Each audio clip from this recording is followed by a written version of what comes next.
আপনাদের আবারও স্বাগত জানাই ইউটিউব চ্যানেল ইনবর্ন ট্রাভেলার্সে। গতকালকের ভিডিওতে আপনাদের দেখিয়েছিলাম রাজা কৃষ্ণচন্দ্রের দ্বিতীয় রাজধানী নদিয়া জেলার মাসদিয়ার শিবনিবাস গ্রামের রাজরাজেশ্বর শিব মন্দিরটি। আর আজকের এই ভিডিওতে আপনারা দেখছেন রাজা কৃষ্ণচন্দ্রের আরও এক রাজধানী নদিয়া জেলার কৃষ্ণনগরের রাজবাড়ি এবং রাজবাড়ির দুর্গা উৎসব। এইখানে মা দুর্গা রাজরাজেশ্বরী নামে পূজিত হন। কৃষ্ণনগর স্টেশন থেকে টোটো করে মিনিট 15-র মধ্যে পৌঁছে যাবেন এই রাজবাড়িতে। রাজা কৃষ্ণচন্দ্রের নামে এই শহর, এছাড়াও গোপাল ভাঁড়ের নামও জুড়ে আছে এই শহরের সাথে। বর্তমানে রাজা আর নেই, কিন্তু রয়ে গিয়েছে এই রাজবাড়ি এবং তার ঐতিহ্য।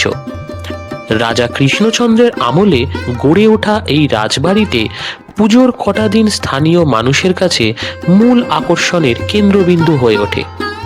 তবে দুর্গা দালান এবং নাট মন্দির ছাড়া রাজবাড়ির অন্য অংশে প্রবেশ করতে দেওয়া হয় না।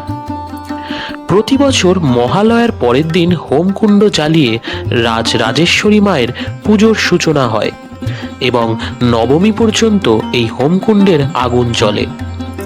প্রাচীনকালে কামান দেগে এই পুজো শুরু হতো, তবে এখন আর সেই সব হয় না।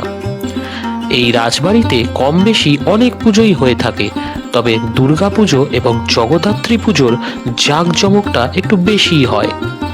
চ্যানেলে এই দুর্গাপুজোর ফুল ভিডিওটা দেওয়া আছে, একবার দেখে নিতে পারেন।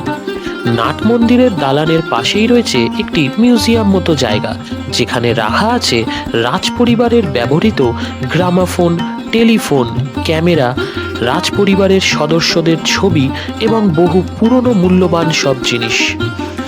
আজকের এই ভিডিওটি এই পর্যন্তই। ফিরবো আগামীকাল ঠিক রাত 8টায় অন্য একটি ভিডিও নিয়ে।